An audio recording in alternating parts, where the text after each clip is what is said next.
ये कहानी चूड़ामणि गांव में रहने वाले एक ब्राह्मण परिवार की है, जिसमें दीनदयाल अपनी पत्नी शारदा और अपने बेटे अभिमन्यु और राघव के साथ रहता था। वो बहुत गरीब थे। उन्हें 2 वक्त का खाना भी बहुत मुश्किल से मिल पाता था। पंडित का बड़ा बेटा अभिमन्यु अपनी गरीबी की वजह से बहुत नाराज रहता था और वो अपने गरीब होने का जिम्मेदार अपने माँ बाप को मानता था, इसलिए वो उन्हें हमेशा ताना देता था। एक दिन दीनदयाल भिक्षा मांगने बहुत लोगों के घर गया, लेकिन उसे कहीं भी भिक्षा नहीं मिली और वो खाली हाथ घर आ गया।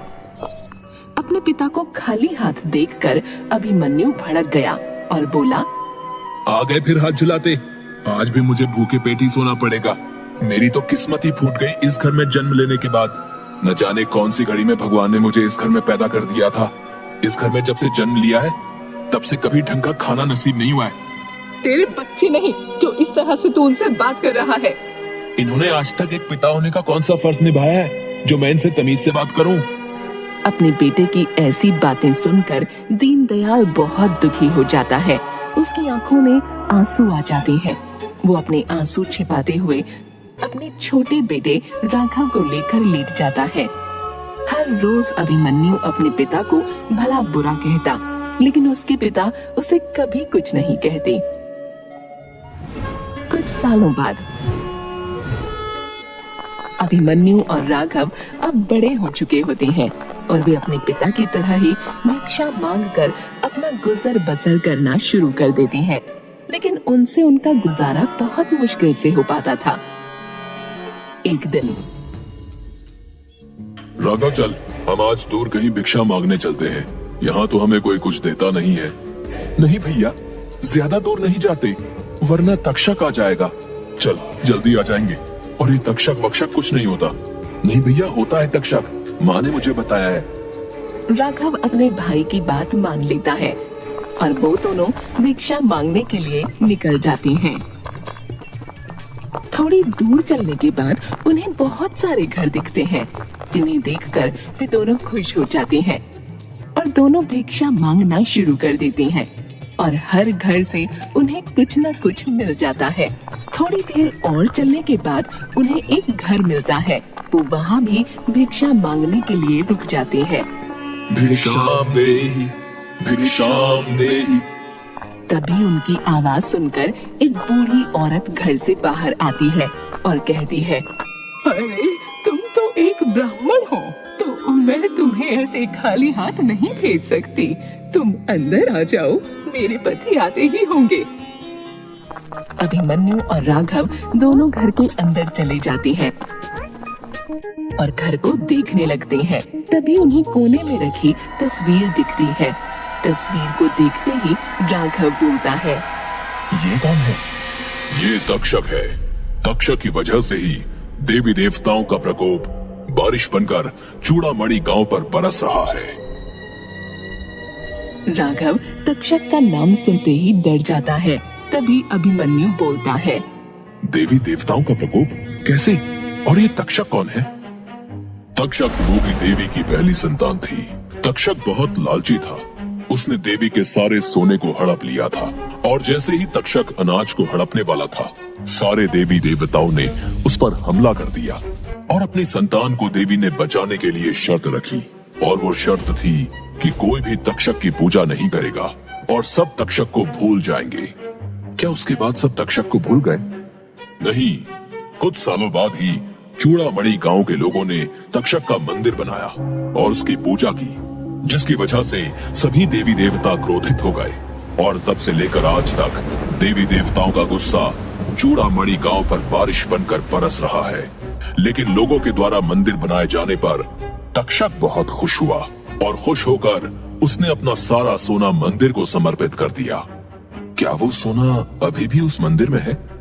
हाँ, ऐसा कहा तो जाता है कि उस सोने को पाने के लालच में कई लोग वहां गए, लेकिन वापस नहीं आए। राघव उस आदमी की बात सुनकर बहुत डर गया था और डरते हुए वह अपने भाई से कहता है, भैया चलो यहाँ से, मुझे बहुत डर लग रहा है। डर मत पागल, यहाँ थोड़ी है तक्षक, अभी चल रहे हैं घर।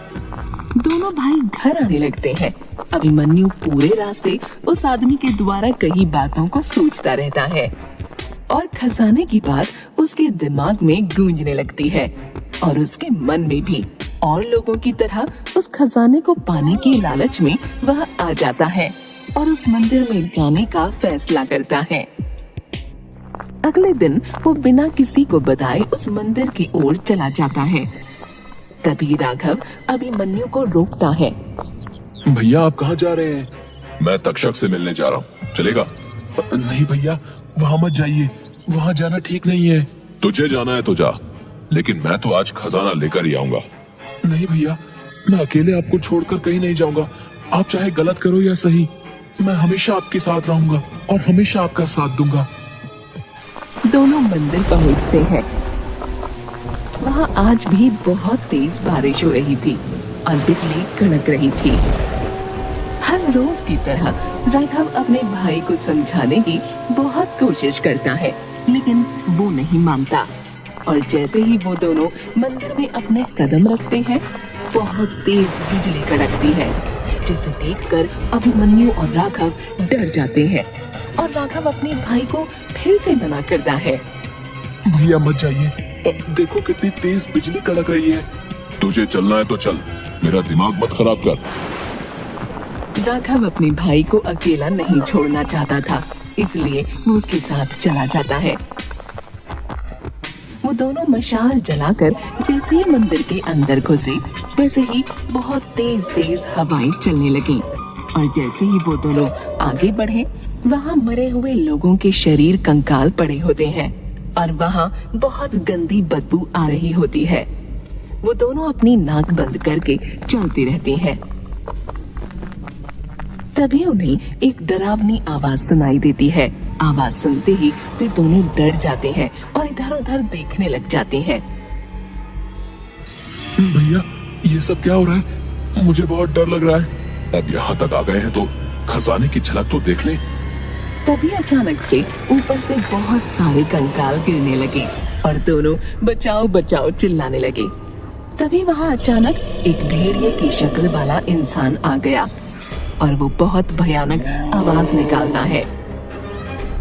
उस इंसान का पूरा शरीर जला हुआ था और वो उन दोनों को घसीटते हुए हस्तर की मूर्ति के पास ले जाता है, जहाँ बहुत सारा सोना था। लेकिन अचानक से वो इंसान कहीं गायब हो गया। ये देखकर अभिमन्यु राघव से कहता है, राघव अब हमारे सारे सपने पूरे हो जाएंगे, जल्दी सोना उठा। राघव बहुत डर चुका था। वो डर की वजह से कांपने लगा और वो सोने को हाथ नहीं लगाता, लेकिन उसका भाई सोना उठा लेता है और राघव के साथ तेजी से बाहर जाने लगता है। तभी बहुत तेज आंधी चलने लगती है। अब इस मौसम को क्या हो गया? इतनी तेज आंधी चल रही है। तभी वहाँ किसी के चलने की आवाज आती है और जैसे ही वो दोनों पीछे मुड़कर देखते हैं, उनके पीछे आधे जले हुए भेड़ियों की फौज आ रही होती है, जिनके शरीर अभी तक जल रहे होते हैं। ये देखकर दोनों भागने लगते हैं। मैंने बार बार आपको मना किया, लेकिन आप नहीं माने। आज आपकी वजह से मैं भी इस मुसीबत में पड़ चुका हूँ। काश मैंने आपका इस गलत काम में साथ न दिया होता। मुझे माफ कर दो, मेरे लालच की वजह से ये सब हुआ। वो दोनों अपने आप को बचाने की बहुत कोशिश करते हैं, लेकिन वो भेड़िए उन्हें नोच नोच कर खा जाते हैं और उनका बाकी का शरीर जल जाता है।